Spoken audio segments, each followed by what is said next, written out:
The strangest philosopher in history, Samuel Beckett's shocking truth. Imagine you wake up tomorrow and nothing makes sense anymore. Not just your job or your relationships, but the very fabric of your existence. Imagine you're not panicking, though instead you're just sitting, staring, waiting. That's the world Samuel Beckett invites us into, not with fireworks or epiphanies, but with silence, absurdity, and repetition. In this video, we're diving into one of the most bizarre and brilliant minds in the history of philosophy and literature. Beckett didn't write treatises, he created experiences. Paradoxes you could sit inside, soak in, and leave unchanged but transformed. And yet, there's something shockingly practical hidden inside his seemingly pointless worlds. Something that might just change how you see your life, your goals, your pain, your waiting. Beckett forces us to confront something that society, especially in this age of productivity and hustle, desperately avoids: the possibility that meaning might not exist. Or worse, that it exists and refuses to show itself to us. When you watch a Beckett play like Waiting for Godot, you meet two characters, endlessly waiting for someone who never arrives. They talk, joke, argue, contemplate hanging themselves, then decide to wait again, and tomorrow they'll probably do the same. Sound like a nightmare? Or maybe your daily routine? Think about it. How many things in life are we endlessly waiting for? The perfect job, the right relationship, the next breakthrough, the day it all finally makes sense. And how often does that thing ever really arrive? Click subscribe to this channel to get more profound insights. Beckett wasn't offering answers, he was building mazes out of words. But if you sit with his work long enough, you begin to realize that the maze itself is the message. He's asking us, what if life isn't about arrival at all? What if meaning is not something out there waiting for you to earn it or find it? What if the waiting itself is life? And suddenly your mind snaps. Because that question, so simple and strange, turns the world on its head. We've been taught to believe life is a quest for meaning. But Beckett shows us what happens when the quest becomes the prison. And yet, he's not despairing. Not entirely. There's humor, however bleak. There's loyalty between his absurd characters. There's an honesty to their struggle. And isn't that somehow beautiful? What if absurdity isn't the enemy of hope, but its last refuge? Imagine living fully, even when you know there's no final answer coming. Imagine not needing the future to justify the now. What if that was freedom? I know what you're thinking. This sounds depressing, but Beckett's strange genius is that he stares into that black hole of absurdity and laughs. And in that laugh, he offers something deeply powerful, a way to live without illusions, but also without despair. He once wrote, "I can't go on. I'll go on." That's it. That's the gospel of Beckett. Not enlightenment, not transcendence, just the stubborn persistence of being. He gives us permission to be broken, to not understand, to still show up every single day. This raises a hard but necessary question. What if you're not supposed to figure everything out? What if your confusion is not a mistake, but a clue, a sign that you're alive, thinking, wrestling with the void instead of pretending it's not there? When we treat life as a riddle to solve, we miss the raw immediacy of the moment. Beckett strips us of comfort. but he leaves us with truth, unadorned, unanswerable, undeniable truth. And in a world addicted to certainty and purpose, there's a kind of spiritual courage in that. Let's get practical. You're probably chasing something, success, peace, meaning, but maybe the chase itself is the trap. Beckett invites you to stop, even for a moment, and sit with the now. To notice how quickly we fill the silence with noise, how afraid we are of doing nothing, but sometimes doing nothing is the most honest response to a world that makes no sense. Ask yourself this: what are you waiting for right now? And what would happen if it never came? Could you still live? Could you still love? Beckett's shocking truth isn't that life is meaningless. It's that we keep demanding meaning instead of making peace with not knowing. And maybe, just maybe, that surrender is where something real begins. Not grand, not glorious, but deeply human. Here's the twist no one sees coming. The freedom Beckett offers is not in escaping absurdity, but in inhabiting it fully, mindfully, even joyfully. When you stop needing the universe to give you answers, you're finally free to live your own questions. That's what makes him the strangest philosopher in history.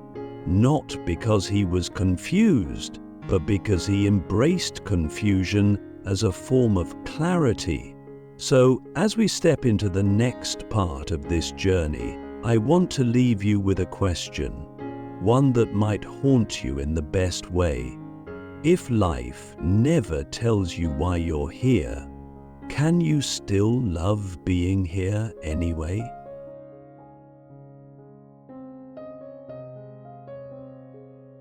Embracing the absurd, how Samuel Beckett turns meaninglessness into strength. Let's pick up right where we left off. Standing in the silence, staring into the great unknown. Most people turn back at this point. When confronted with a universe that doesn't respond, that doesn't validate their dreams or give them the meaning they crave, they retreat. They build distractions, or worse, they settle into numbness. But Beckett, he walks deeper into the fog, and what he discovers there isn't despair, it's a strange kind of power. It's the strength of the absurdity is not just a philosophical term. It's the moment your expectations break against the wall of reality. It's when the things you thought were supposed to happen don't. When fairness, logic, and reward all vanish, and you're still here. That moment, which most of us spend our lives trying to avoid, is Beckett's starting point. And what he shows us is shocking, that there is life after the breakdown, that there's something oddly beautiful about continuing without a reason, about acting without reward, about being in spite of everything. We live in a culture obsessed with productivity. Everything must be measured, monetized, turned into a ladder to somewhere else. But Beckett rebels against that whole idea.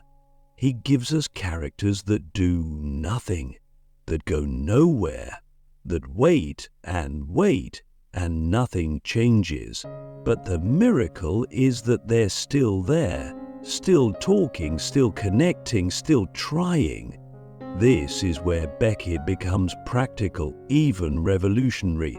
He dares to say, what if our worth doesn't come from outcomes? What if just being here, enduring, is enough? Let's take that deeper. How often do you tie your value to results, to what you can prove or produce? What happens when those results don't come? Beckett's philosophy steps in precisely when life fails to deliver. His work is a survival manual for the soul stranded in a world without answers.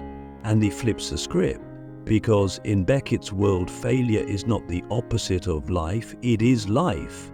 And through failure, we find a kind of purity, a kind of truth we can't access when things are going well.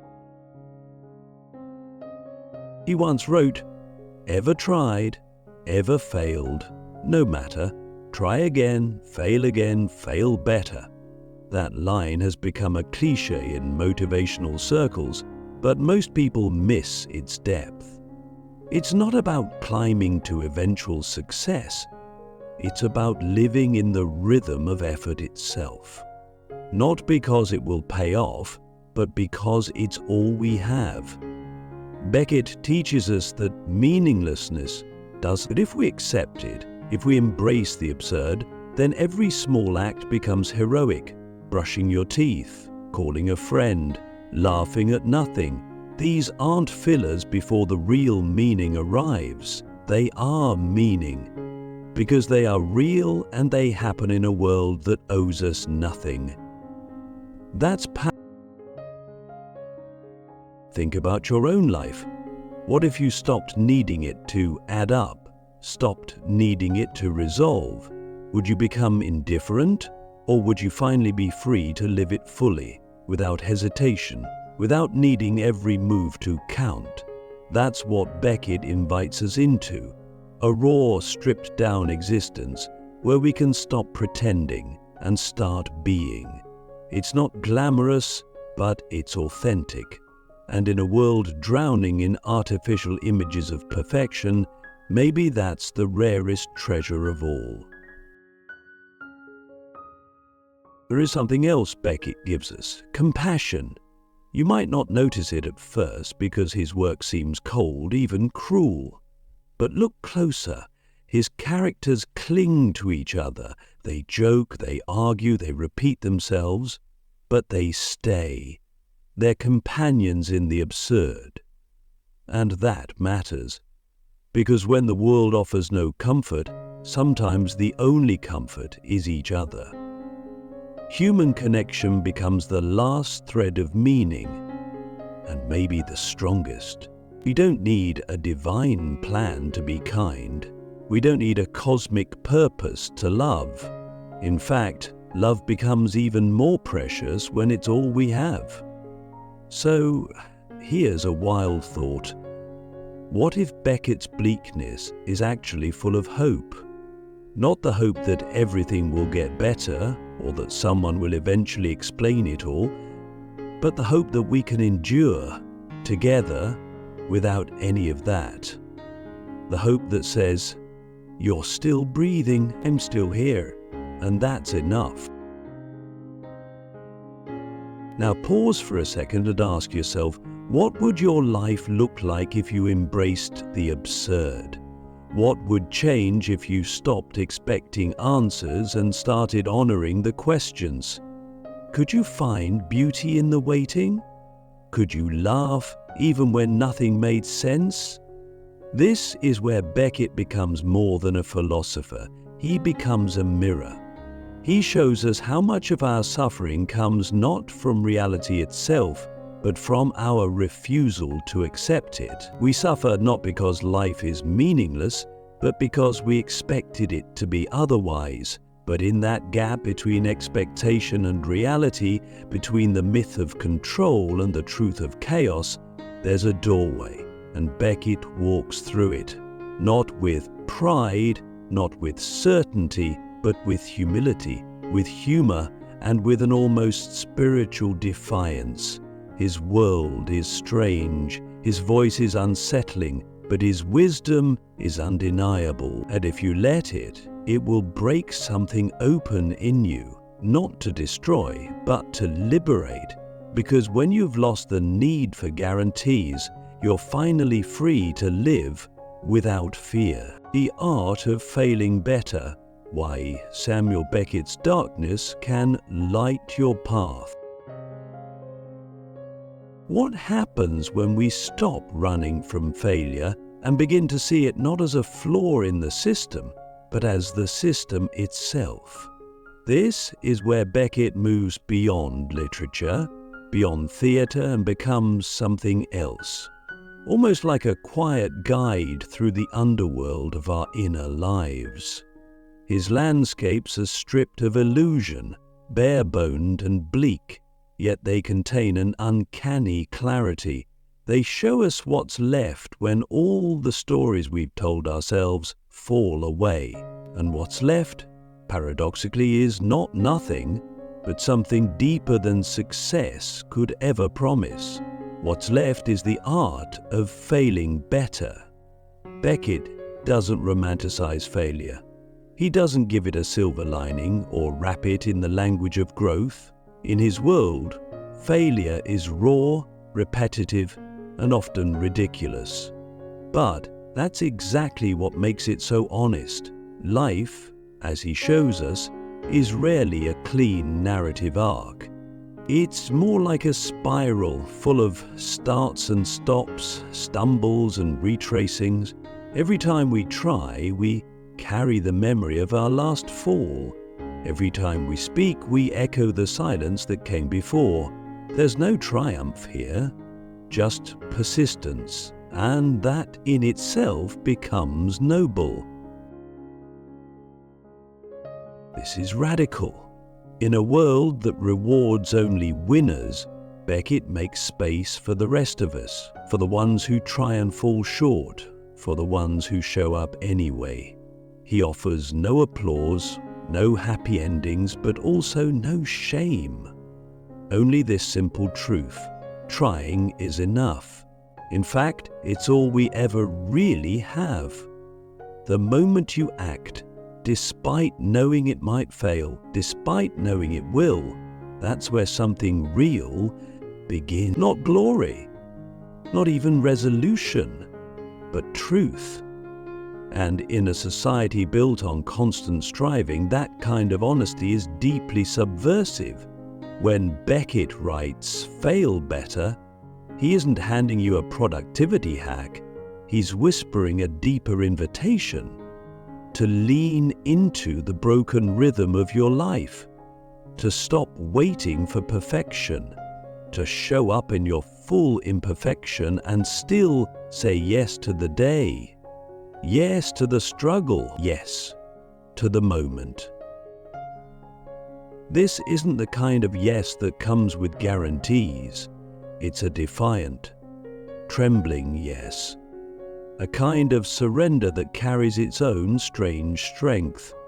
Because once you accept that failure is not the end, but the shape of the path itself, fear loses its grip. Think about your own journey. How much energy have you spent trying to avoid mistakes? Trying to shield yourself from embarrassment, from disappointment, from not being good enough? Beckett turns that fear inside out. He says, stop hiding, stop polishing. There is no final version of you waiting to be unlocked. You are already it. You are already in the story. The only thing left to decide is whether you'll keep walking, whether you'll keep speaking, whether in the face of silence you'll still find your own voice. Who of Beckett's greatest gifts is this sense of quiet dignity in the mundane? His characters don't save the world, they don't overcome, but they persist, and in that persistence there is something almost sacred, because it's not rooted in outcome, but in presence. They endure without needing to justify their endurance. Can you imagine what your life would feel like if you didn't have to prove anything to anyone, not even yourself? If you could just be, moment to moment, however broken, however uncertain, and still belong? That's what Beckett offers us. Not hope in the traditional sense, but a fierce kind of acceptance, a courage that doesn't need applause. And that kind of acceptance is its own liberation. When you no longer demand that life explain itself to you, you begin to see its beauty in sharper focus.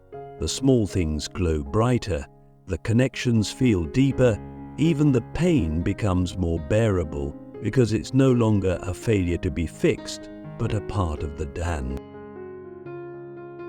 So I'll ask you now, What have you been trying to perfect? And what might happen if you simply let it be imperfect? Could you still move forward? Could you still love yourself? Could you, perhaps, fail better? In Beckett's darkness, there is a quiet light, not a blazing torch to lead the way, but a soft glimmer, the kind that flickers in stillness, in repetition, in refusal to give up. He doesn't show us how to escape life's absurdity. He shows us how to live fully inside it, with humor, with grit, with presence.